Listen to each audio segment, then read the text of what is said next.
अनुष्का शर्मा, जो एक सामाजिक कार्यकर्ता, उसकी शादी पटना में हुई थी।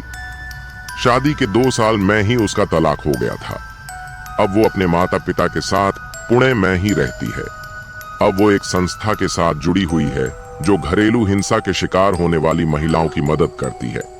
शादी टूटने से कोई भी महिला खुश नहीं रहती है, लेकिन शादी करके जुल्म सहने से अच्छा है कि हम अकेले ही रहे। आज मैं आपको एक भयानक रहस्य बताती हूँ जिस वजह से मेरा तलाक हुआ था। वैसे तो मेरे पति मेरा बहुत ही अच्छा ख्याल रखते थे, लेकिन जब उनको गुस्सा आता है तो वो एक अजीब इंसान बन जाते हैं। उनकी आवाज भी भारी हो जाती है और आंखें खून के जैसी लाल हो जाती थी। लेकिन मुझे ऐसा लगता था कि उनके गुस्से की वजह से उनके अंदर ऐसा बदलाव आ जाता है, लेकिन ऐसा बिल्कुल नहीं था। उनके ऐसे भयानक रूप के पीछे की सच्चाई कुछ और ही थी। एक रात में और मेरे पति सो रहे थे, वहीं पे अचानक मुझे महसूस हुआ कि मेरे पति लंबी लंबी सांसें ले रहे थे और नींद में ही बोल रहे थे कि मुझे माफ करो, अब बस करो, अब बस करो, मुझे अब छोड़ दो, जो भी हुआ है उसमें मेरा कुछ भी कसूर नहीं है। ये सब सुन के तो मेरे रोंगटे खड़े हो गए।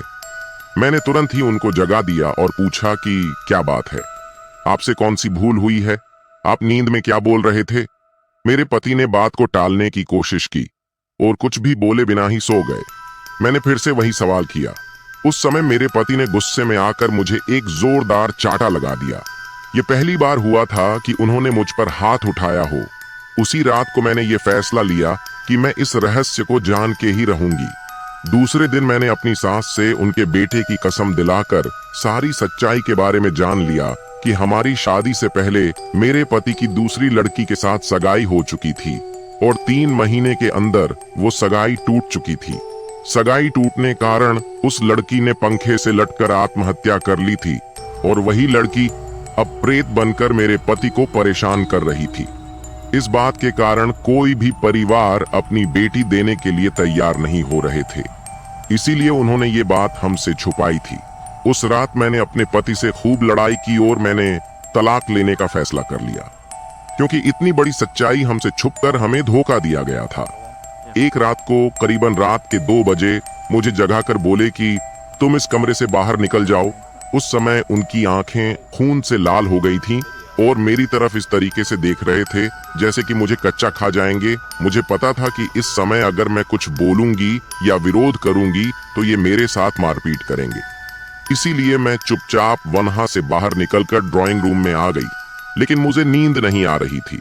इसीलिए मैं यह सोच रही थी कि तलाक के बाद मेरी आगे की जिंदगी कैसे बीतेगी। उसी समय बेडरूम से किसी के बात करने की आवाज आने लगी। मेरा शरीर डर के मारे कांपने लगा, क्योंकि कमरे में मेरे पति के अलावा वहां पे कोई नहीं था। मैंने तुरंत कमरे से झांक कर देखा तो मेरे होश ही उड़ गए। हमारे कमरे के पंखे पर लाश लटक रही थी और मेरे पति लाश के नीचे बैठकर जोर जोर से रो रहे थे और पास में खड़े हुए एक परछाई से बात कर रहे थे। ये सब देखने के बाद मुझे तो चक्कर आने लगे। मैंने तुरंत ही अपनी सास और ससुर जी को उठाया और बेडरूम का दरवाजा खोलने के लिए कहा।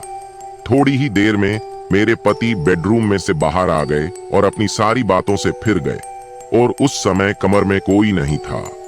मैं दूसरे ही दिन अपने माता पिता के वहां चली गई और सारी सच्चाई बात दी। मेरे पिता मुझे एक साधु के वहां ले गए।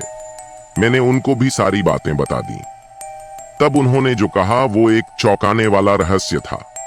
उन्होंने मेरे पति की कुंडली देखकर बोला कि जिस लड़की के साथ तुम्हारे पति की सगाई टूट गई वो तुम्हारे पति और घर वालों के कारण मर गई थी और तभी से वो लड़की एक प्रेत बनकर उन सब से बदला ले रही है।